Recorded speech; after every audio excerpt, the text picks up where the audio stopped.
Hello everyone. I'm coming to you today because we need your help.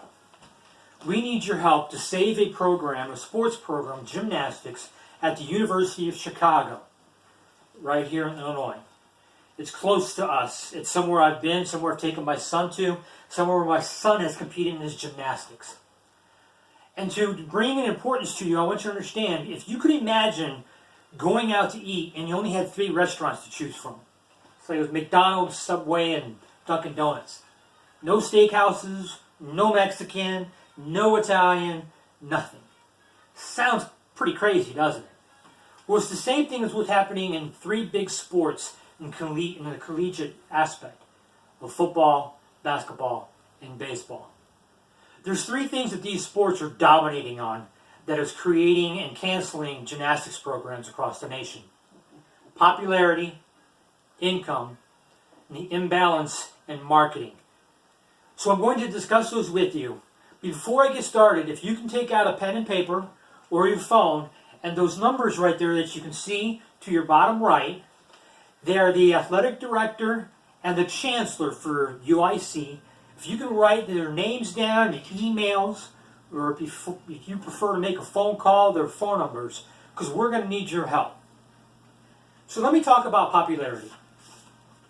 According to Statista.com and ESPN.com, I gathered some record attendance for the 3 main sports and to talk about gymnastics. As you know, I'm a Notre Dame Irish football fan, and so I remember watching a game they played against Michigan in 2017. 115,000 people attended that game. It's not a joke. 115,000. For basketball, University of Kentucky in 2018, their average attendance was over 21,000 people to watch their college basketball team.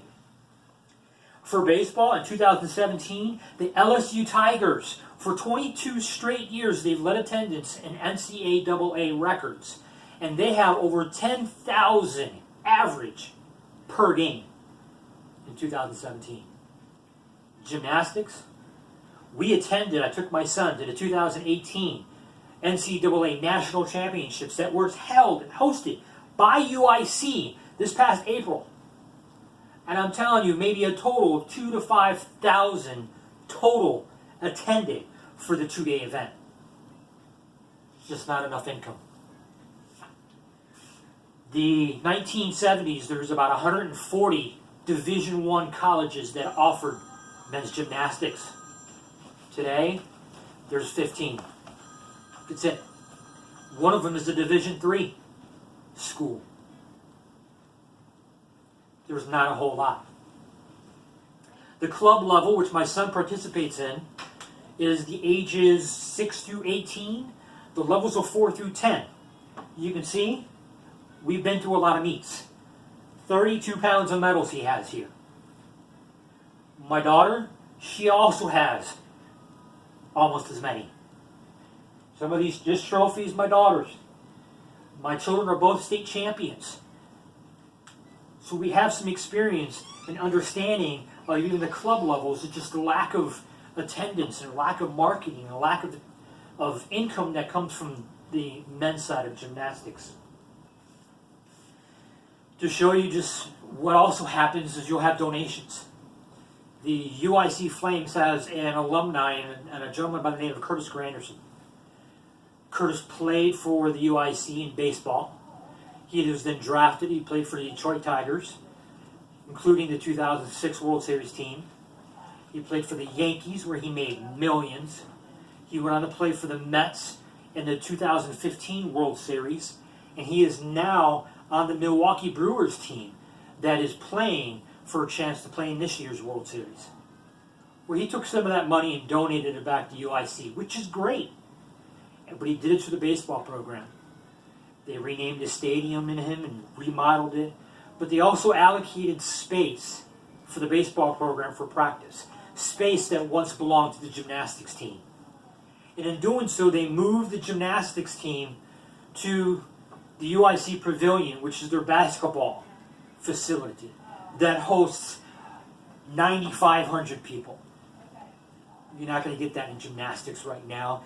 and there's cost is a lot more to do the gymnastics meets than just in the small physical education building they once had. So they can't afford it. And so this year, the UIC board of directors, the athletic director, and the chancellor, they had to make a hard decision, and they had to say that at the end of this year, they're canceling the program. Well, I want to talk to you about the imbalance in the marketing aspect. MLB, Major League Baseball, actually has something they call revenue sharing, which they take money from the big markets and they share it with the smaller markets. For instance, New York Yankees, and they take money from them and they share it with the Miami Marlins. It's a smaller market. And they know and understand that to be competitive and to be healthy in sports, you need to have multiple teams. You need to have a variety to be able to compete against. Where the same thing is needed in sports. They need more than just football, basketball, and baseball. They need diving. They need gymnastics. They need water polo. But these smaller sports can't support themselves. UIC, as a college, has a record this year, according to their website, uic.edu, of over 31,000 students. Except they have no football program. And with that, they can't afford to promote and have these smaller sports like gymnastics. There was an article written by Mary Pilon in the New York Times this year after she attended the championships. And she said, here's a question that she posed. Should U.S. men's gymnastics go shirtless in competitions to make the sport more appealing? Or should they go the way the U.S. men's curling team did and put out a nude calendar? I don't think so. She also went on to talk about the difference between Simone Biles, which I'm sure, say that name, you all know. She's won 5 national championships. She has multiple sponsors.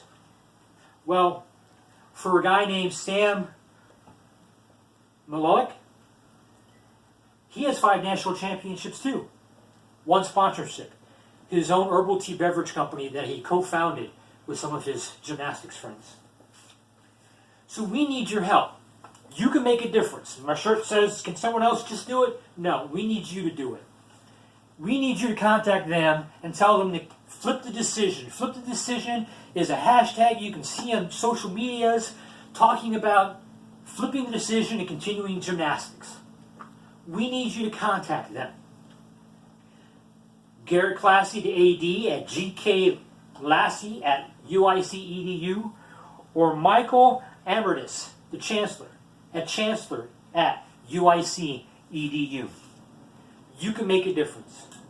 And I know you can, because in 2011, University of California, Berkeley, decided they had to do the same thing. Cancel the gymnastics program. And after 7 months of petitioning and fundraising, they reinstated the program. So it can be done, but we need your help. Thank you.